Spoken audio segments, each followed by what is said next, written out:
ದಕ್ಷಿಣ ಕನ್ನಡದ ಮುಲ್ಕಿ ವಿಧಾನಸಭಾ ಕ್ಷೇತ್ರದಲ್ಲಿ ನಡೆದ ಕಾರ್ಯಕ್ರಮದಲ್ಲಿ ಭೂವಸತಿ ಹಕ್ಕುಪತ್ರವನ್ನು ಫಲಾನುಭವಿಗಳಿಗೆ ವಿತರಿಸಲಾಯಿತು.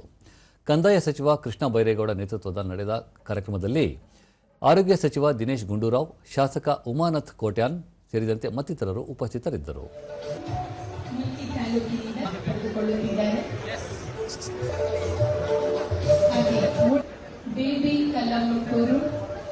ವಿಶಾಲಾ ಮಾರ್ಪಾಡಿ, ಸೀತಾ ನಿಡೋಡಿ, ಲೀಲಾ ನಿಡೋಡಿ, ಪುಷ್ಪ.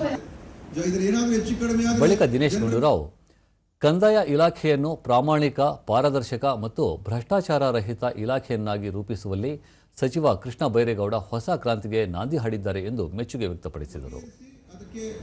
ಏನೇನು ಅದಕ್ಕೆ ಪರಿಹಾರಗಳನ್ನು ಹುಡುಕಿ ಸರಿಪಡಿಸುವಂಥದ್ದೆಲ್ಲ ಕೆಲಸಗಳು ಮಾಡಿ ಒಂದು ಹೊಸ ವ್ಯವಸ್ಥೆಗೆ ಹೋಗುವಂಥದ್ದಾದಾಗ ಆ ಮಧ್ಯ ಭಾಗದಲ್ಲಿ ಟ್ರಾನ್ಸಿಷನ್ ಪೀರಿಯಡ್ ಅಂತ ಏನು ಹೇಳ್ತೀವಿ, ಆ ಸಂದರ್ಭದಲ್ಲಿ ಸ್ವಲ್ಪ ಸಮಸ್ಯೆ ಆಗ್ತದೆ, ಆಗಿಲ್ಲ ಅಂತ ಹೇಳೋದು.